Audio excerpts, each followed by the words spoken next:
अब मलुक नागर साहब, आप इसका जवाब दीजिए जो वो रेज कर रहे हैं इशू। वो कह रहे हैं कि जब चुनाव आयोग के सामने राहुल गांधी एक लिस्ट दिखाते कि भाई ये देखो गड़बड़ियां हैं, तो फिर चुनाव आयोग तुरंत कहता है ये मिसलीडिंग है। अब बीजेपी वाले भी तो लेके आए हैं रायबरेली वायनाड का, वो मिसलीडिंग है या वो सही है? देखिए, पहले तो ये तय कर लें, सो कॉल्ड इंडिया गठबंधन के पार्टियां, उसमें सबसे बड़ी पार्टी कांग्रेस, चाहते क्या हैं। अगर ये कहते हैं कि वोटों में गड़बड़ है, 2 जगह 3 जगह वोट बनवाई गई हैं, तो फिर ये SIR का अर्थ समझ ले क्या है। सुप्रीम कोर्ट ने जो टिप्पणी करी है उसको समझ लें कि सुप्रीम कोर्ट टिप्पणी क्या कर रहा है। 2023 में जो घुसपैठियों को रोकने के लिए अमेंडमेंट बिल पार्लियामेंट में आया, जिसमें BSF को ताकतें दी गई, जिससे देश की बाउंड्री पे जहां पे पुलिस की संख्या, वहां प्रदेश में फोर्स की संख्या कम है, तो वहां पे फोर्स और बढ़ाई जाए, उसका विरोध सो कॉल्ड इंडिया गठबंधन की सबसे बड़ी पार्टी कांग्रेस ने करा और ममता बनर्जी की पार्टी तृणमूल कांग्रेस ने जोरदार करा। तो क्या ये चाहते थे कि देश में घुसपैठ हो? एक अंजना जी, मैं सीधी बात कर रहा हूं, जहां कांग्रेस और उसकी साथी पार्टियां लोग मुसलमानों को गुमराह करने की कोशिश करते हैं, जो हमारे देश के मुसलमान हैं, संविधान के अनुसार अगर कहीं उन पर दिक्कत है तो हम खड़े हैं उनकी बात को उठाने के लिए। पर अगर बांग्लादेश के, पाकिस्तान के, दूसरे देशों के मुसलमान हमारे देश में घुसपैठ करके आएंगे और हमारे देश के मुसलमानों का हिस्सा खाएंगे, तो कैसे खाने दें? इनको दिक्कत क्या हो रही है? आज तो RJD के पार्टी के बहुत वरिष्ठ नेता मनोज झा साहब ने कहा है कि बांग्लादेश की तरह हमारे देश में तख्ता पलट हो जाएगा। अरे सोचो क्या कह रहे हो तुम। NDA से डर गए, NDA से हार गए, मोदी से हार गए, और मोदी की खिलाफत करते करते, NDA की खिलाफत करते करते तुम इस जगह पहुंच गए कि देश की खिलाफत करते हो, विदेशों में देश की बदनामी होती है, और तुमने बिल्कुल गिर के वहां तक पहुंच गए। अपने इशू से खुद काट लेते हो। अगर राहुल गांधी जी कह रहे हैं कि SIR गलत है, ये है, फिर वो खुद खड़े होकर क्यों कह रहे हैं ये वोट यहां भी बन गई, यहां भी बन गई, यहां भी बन गई? अरे वही तो SIR का मकसद है, वही तो सुप्रीम कोर्ट कह रहा है। और हमारे देश के संविधान के अनुसार अगर हमारे देश के संविधान के अनुसार अगर किसी भी संवैधानिक संस्था, चाहे माननीय सुप्रीम कोर्ट हो, हाई कोर्ट हो, डिस्ट्रिक्ट कोर्ट हो, चाहे वो चुनाव आयोग हो या कोई भी संस्था हो, अगर वहां कोई कंप्लेंट करते हैं, कोई केस फाइल करते हैं, कोई कंप्लेंट फाइल करते हैं, बिहार में अभी कोई कंप्लेंट तो शपथ पत्र देना पड़ता है। शपथ पत्र देने में दिक्कत क्या है? क्योंकि देश की गाड़ी कमाई का पैसा वहां खर्च होता है, और अगर वो जांच चालू हो, अगर चुनाव आयोग के किसी भी व्यक्ति ने गलत काम करा है तो उसको उसकी सजा मिलेगी, और अगर झूठी कंप्लेंट करी है तो उसको भी उसकी सजा मिलेगी। उससे भाग गए, जो इशू आता है टच करके, छेड़ के, शुरू करके, उससे फिर बैकआउट कर देते हैं। जहां जा रहे होते हैं हम उसी पर तैयार है बात करने के लिए, फिर दूसरी जगह पहुंच जाते हैं। क्या चाहते हो सो कॉल्ड इंडिया गठबंधन के लोग? पता चल गया स्टूडियो में बैठने से कोई माइक नहीं रोक सकता। तरह से सुनिए, कह रहे शपथ पत्र तो डालिए। देखिए, मुझे कंप्लेंट तो कीजिए बिहार में। देखिए, शपथ पत्र अब ये आज तक देखते नहीं ना, आज तक देखना चाहिए। आज तक पे 2 इलेक्शन कमिश्नर्स ने कहा आकर कि इस कंप्लेंट में शपथ पत्र की जरूरत नहीं है। मलुक भाई के ज्ञान के लिए मैं और बता देता हूं, उन्होंने तो पूरा बाकायदा कोट किया कि 23B 1960 में जिस तरह का प्रोविजन है उसको इलेक्शन कमीशन गलत कोट कर रहा है। ये इलेक्शन कमिश्नर्स ने आज तक पे कहा है, लेकिन दुर्भाग्य है कि आज तक देखते नहीं है। टेलीविजन पे बयान दे दे, अरे भाई कल की बात है, कल 5 से 6 बजे के मतलब सुप्रीम कोर्ट को आप चाहते ही नहीं। देखिए मलुक भाई, मैं आपके बीच में नहीं बोला, ये बदतमीजी मत कीजिए भाई। देखिए आपको ये संविधान कोई तरीका नहीं है भाई आप संविधान ये क्या कर रहे हैं सर? आप बोलना चाहते हो ये गलत बात है। स्टूडियो का फायदा मत उठाइए, पूरे स्टूडियो का ही ऑडियो डाउन करा दूंगी, मेरी भी आवाज नीचे हो जाएगी। मत कीजिए, बोलिए। वोट चोरी की सरकार चला रहे हैं, ऊपर से स्टूडियो में चिल्ला रहे हैं। वापस आते हैं, देखिए उन्होंने बाकायदा बताया कि कर्नाटक में ना तो इलेक्शन चल रहा है और ना ही किसी तरह का रिवीजन चल रहा है। वहां पर केवल हमने रिसर्च बेस्ड कंप्लेंट है, तो उसमें एफिडेविट की आवश्यकता नहीं है। इसीलिए बीजेपी वाले चुप हो गए। मलुक भाई को शायद ज्ञान जो थोड़ा सा लेट आता होगा, बीजेपी वाले एफिडेविट नहीं मांग रहे, और आज तक देख लिया करें, आज तक अच्छा चैनल है। वापस आता हूं, देखिए मुझे लगता है कि प्रोसेस और टाइमिंग पर सब सवाल उठा रहे हैं अंजना जी। कोई ये नहीं कह रहा कि स्पेशल रिवीजन मत तरीके से किसी ने नहीं लेडीज एंकर हम तो प्रोसेस और टाइमिंग के ऊपर सवाल उठा रहे हैं। जो लोग बार बार सिटीजनशिप से जोड़ रहे हैं इस चीज को, जिस तरह से सिटीजनशिप से बार बार जोड़ रहे हैं, भाई इलेक्शन कमीशन का तो काम ही नहीं है वो। क्या SIR से सिटीजनशिप तय होगी क्या? कुछ भी बोल देते हैं आके स्टूडियो में बैठकर। देश के गृह मंत्री से लेकर सुप्रीम कोर्ट कह रहा है कि सिटीजनशिप से इसका कोई लेना देना नहीं। अरे भाई, बांग्लादेशियों को गृह मंत्रालय का काम है, निकाले। 20 साल से बिहार में सरकार चला रहे हैं, 11 साल से केंद्र में काबिज हैं। यहां पर हिंदू मुसलमान करने के लिए केवल एक एंगल देना होता है। मिलान किसने किया वोटर का और वीवीपैट का? वो भी इलेक्शन कमीशन है। सुप्रीम कोर्ट में हरियाणा के 5 विधानसभा के केस चल रहे हैं। इलेक्शन कमीशन ने वीडियो फुटेज देने से मना कर दिया।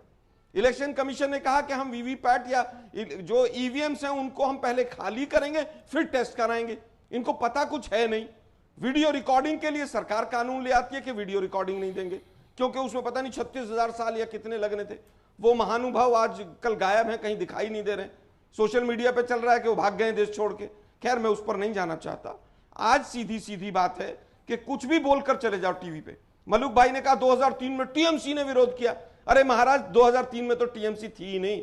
2003 में ममता बनर्जी एनडीए की सरकार में रेल मंत्री थी।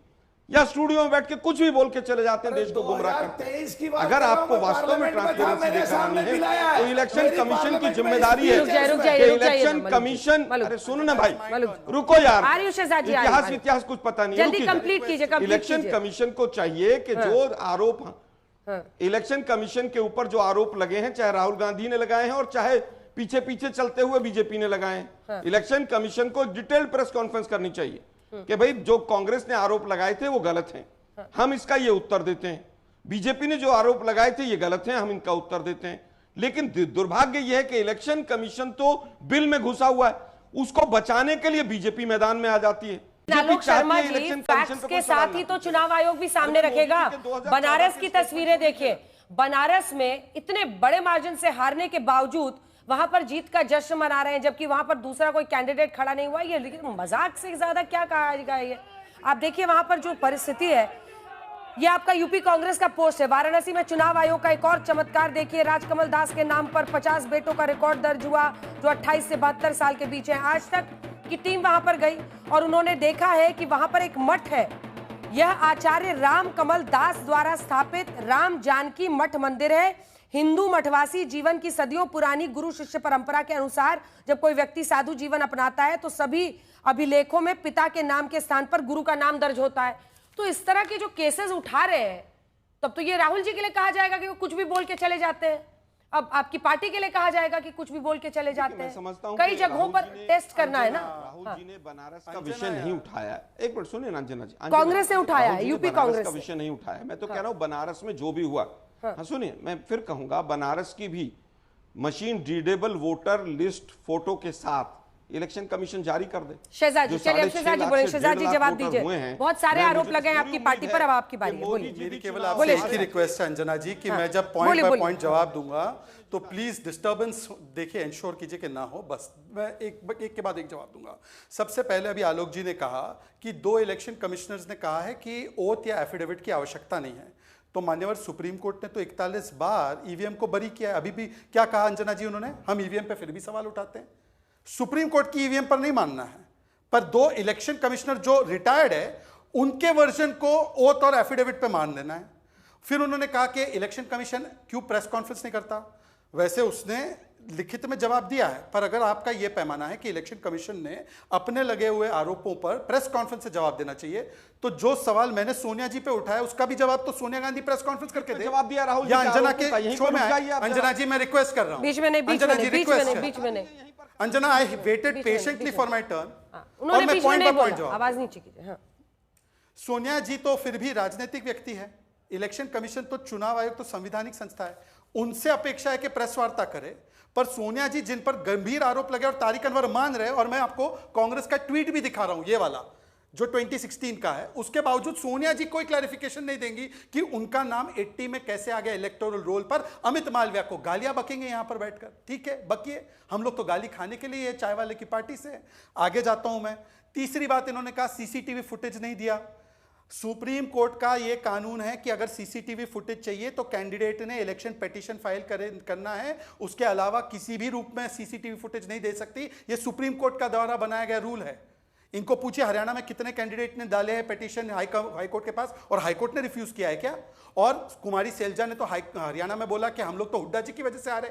आगे बढ़ते हैं। अभी उन्होंने कहा कि भाई देखिए सुप्रीम कोर्ट का कोई ऑब्जर्वेशन नहीं था। मैं सुप्रीम कोर्ट का ऑब्जर्वेशन कोट करके बताना चाहता हूं।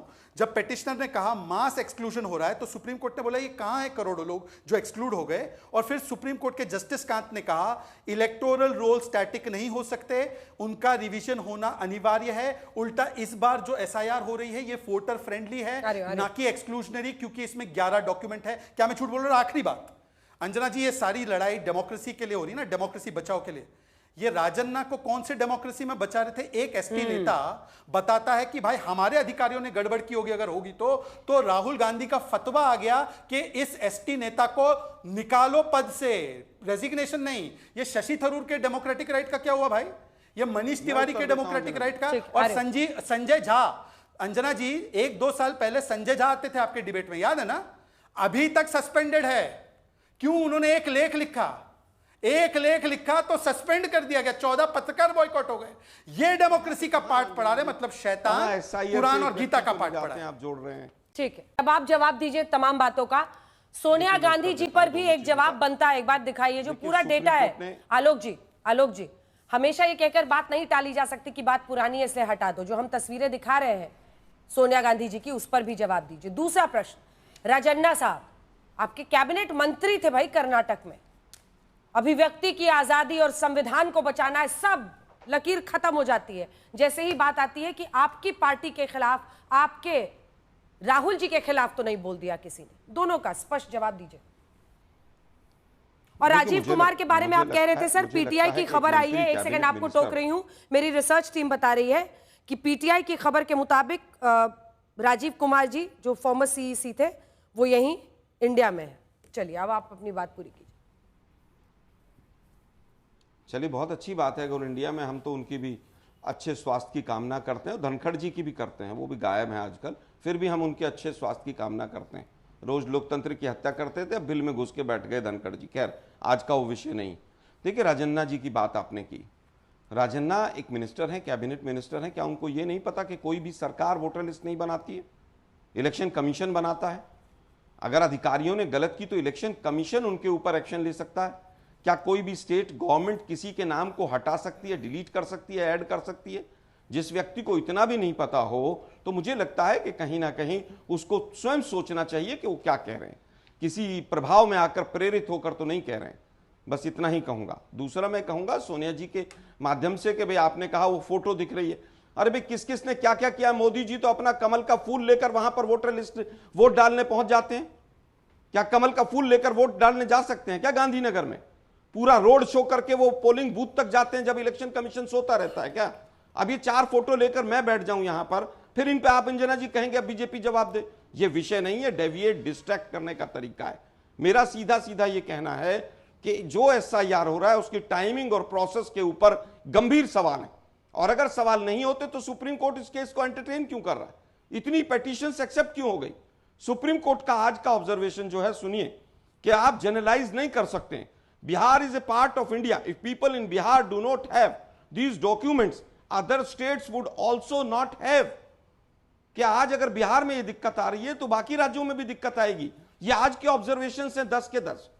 आप सुप्रीम कोर्ट को कम से कम गलत कोर्ट मत कीजिए। अब बात आती है कि टाइमिंग और प्रोसेस के ऊपर जो सवाल है उसके लिए हम लोग सुप्रीम कोर्ट में लड़ाई लड़ रहे हैं, और जो लोग आज भी इलेक्शन कमीशन को बचाना चाहते हैं, जरूर इलेक्शन कमीशन ने उनको मिठाई खिलाई है। और यही हमारा आरोप है कि ये केंद्र में भी और ज्यादातर राज्यों में बीजेपी चोरी करके सरकार बनाकर जीत कर जाती है। चलिए शिजा जी जवाब दीजिए। अंजना जी, जो अभी इन्होंने ऑब्जर्वेशन कोट किया, और पूरी बात सुनना आलोक जी, कपिल सिब्बल ने कहा कि मैक्सिमम बिहार में लोगों के पास डॉक्यूमेंट नहीं, तो इसके रिवर्ट में जस्टिस कांत ने बोला कि आप ये जनरलाइज नहीं कर सकते कि बिहार के ज्यादातर लोगों के पास डॉक्यूमेंट नहीं है, ये आपका एप्रिहेंशन है, रियलिटी है। आलोक जी, इतना सेल्फ गोल मत कीजिए। आपने जो ऑब्जर्वेशन कोट किया वो आपके खिलाफ है, आपके साथ नहीं है। जरा पढ़ लिख कर तो आया करो आलोक जी, कहां रहते हैं? धनखड़ सर बीच में नहीं, मैंने आपके बीच में एक भी शब्द नहीं बोला। Anjana ji please, Anjana please make sure, Anjana please make sure, Anjana please make sure कि ये फेयरली हो। आलोक जी बीच में मत बोलिए, आप आवाज नीचे कर दूंगी, फिर क्या होगा?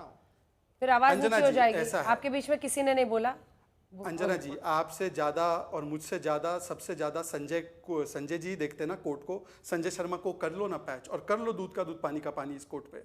एनीवे नेक्स्ट पॉइंट पे जाता हूं।